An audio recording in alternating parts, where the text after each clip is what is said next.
How's it going? Good. How Nice you to doing? meet Welcome to our you. crazy. This is Hi, Bree. I'm Bree. Welcome to our- Welcome. Thank you so much for being So here. if you didn't believe it was live, now you know it's actually live for those. Now I know. Introduce yourself to everyone. Well, I'm Doug Fisher. I work at Lenovo. I'm the Chief Security and Chief AI Officer for the company. Big job. Yeah. Big important job. No, we haven't gone to a single session or seen a single booth that hasn't mentioned AI. So how does it feel to be here? It's great. Actually, the way that they're incorporating AI into HR is incredible. They're doing it very quickly, and it's important. You don't think it's overhyped? I think the hype curve is hit, but I think the productivity and the value of what they're seeing is really coming to fruition. So I don't think so, but I'm certain that everybody wants to have AI in their products. But we're certainly seeing a lot of value, and of course, in my security role, a lot of risk. Yeah. How do you describe your job to people? When people say, "Hey, what do you do, Doug?" Well, At a dinner party. and people walk away real quickly. It's interesting. So I spend a lot of time with customers and partners, and I've decided to start calling myself the Chief Trust Officer. Really, that's what I love that. CTO. Well, that's taken. So I have Can't put that in there. Yeah. But it really does come down to that. When people work with a company like Lenovo, taking all of our advanced technologies, they want to ensure that they trust what we're building, both from a security perspective, but from how we're managing the AI governance, which is really critical for them. So what are the key principles HR leaders should follow in terms of the AI adoption? Because that's a big challenge for them right now. Well, I think one of the things that they need to understand is who they're working with and the partnerships they have and what they do internally. Do they have a strict, rigorous governance policy and a program that monitors and reviews?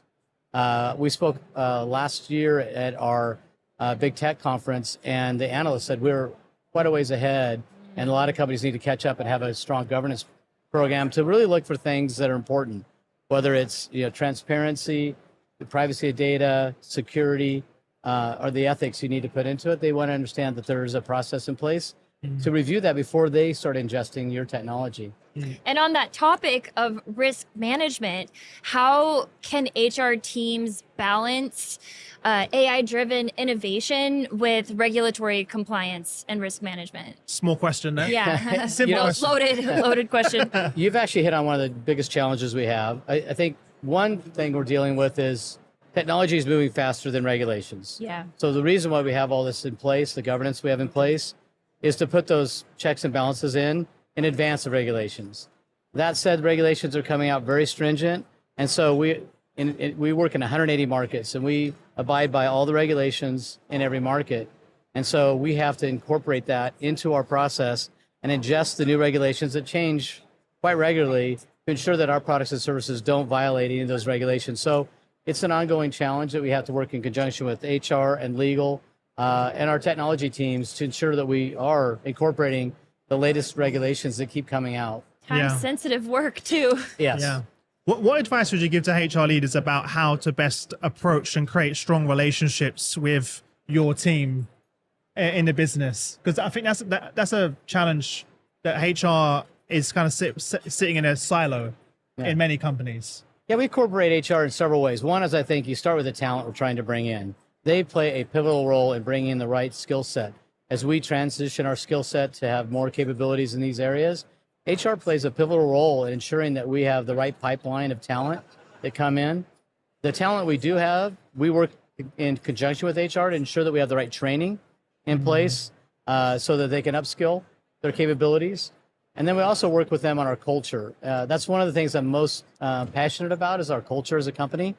I drive a culture transformation around a security-first culture, and now I'm training them on what I consider a critical thinking culture. As you move into AI, things are not always what they appear to be. And training your organization to have critical thinking is important. I think because that's one of the things that I'm worried about with AI is that we start to lose critical thinking because you're just putting input into the agent and you're not having to actually go through the process of the critical thinking.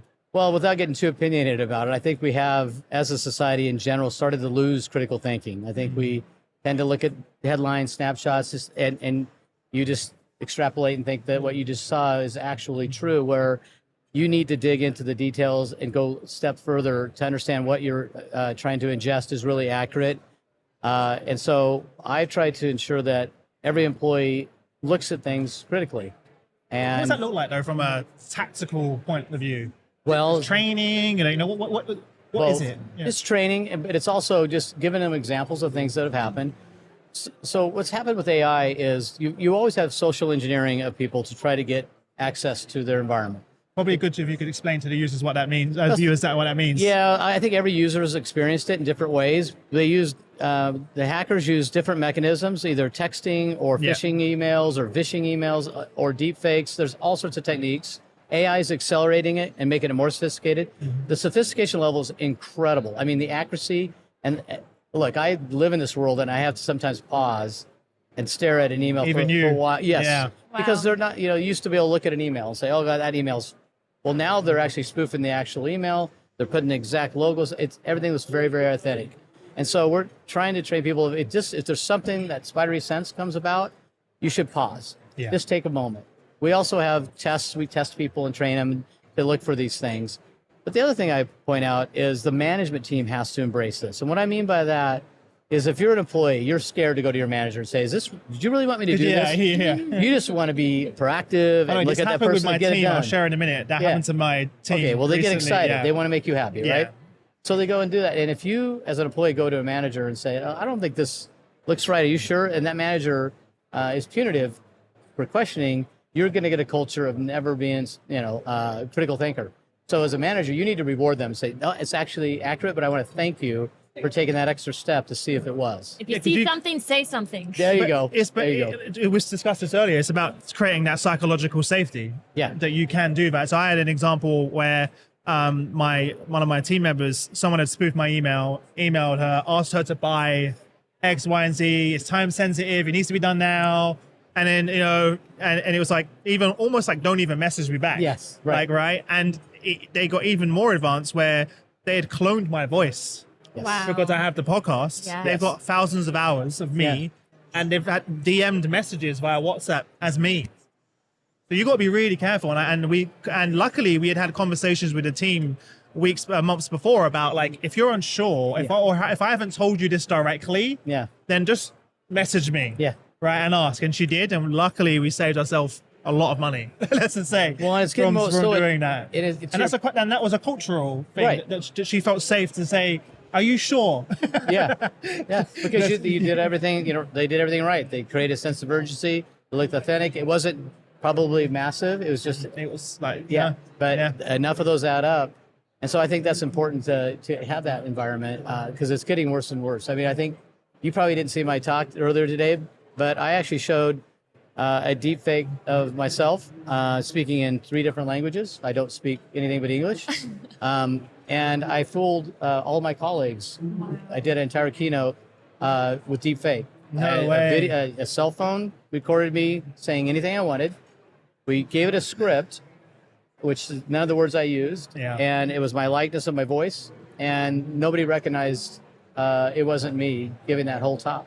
We're on this kind of balance internally because we've also created an AI avatar of me hosting the show, and and we could feed it our scripts, and we could post unlimited LinkedIn content for all of you Yeah. listening at home. Yeah. But I said to the team, I'm not comfortable with this. Yeah. And you wouldn't know. You would never know that it's Right. not me, right? It's got that good with the lip sync and everything else. Where does the line? Where do we draw the line? Yeah. That's a great. By the way, we're asking that same question. Where do we draw? So I'm going through exactly what you just described. We're talking about I have to do a lot of public speaking or a lot of messages to employees, and it would be much easier because of my travel schedule, my availability, just to write a script. They've already captured my likeness and my voice. Just create that and send it out. But there's that ethical part of you, and so we're struggling with that. And so one of the thoughts is make it more of an avatar, more of a likeness of you, a caricature of you, because I don't think it's really healthy No. to create that environment. Because now you're trying to build a culture of trust. Yeah, you want to be transparent about this is all my those things avatar. we said. Yeah, all those things we said, but now you fake people out. So I think that's a step too far. Yeah. But knowing that, I use it as an example because I slid in after my talk. Hey, this is really me. That was my likeness of my voice. I didn't say any of those words because you want them to be aware of what could happen, but you certainly don't want to reinforce that culture. You want to reinforce the need to be a critical thinker. Yeah. But then there is a lot of good. We can talk about good. I know. And one of your initiatives, obviously, is you developed an AI for social good, like dementia care. Talk about that. Yeah, so I think I asked the audience when I was talking, I said, how many people have been affected by somebody in their family, a friend, with dementia? And hands just, Yeah, me.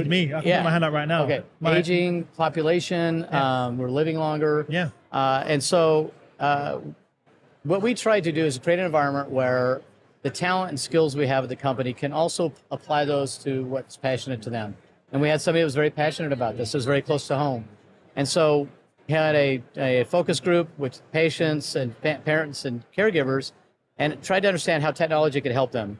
And we built this thing called Live, which is an AI agent, AI person who looks real and acts real and gives you the chance to ask that person questions that, one, you may be uncomfortable asking or you forget to ask.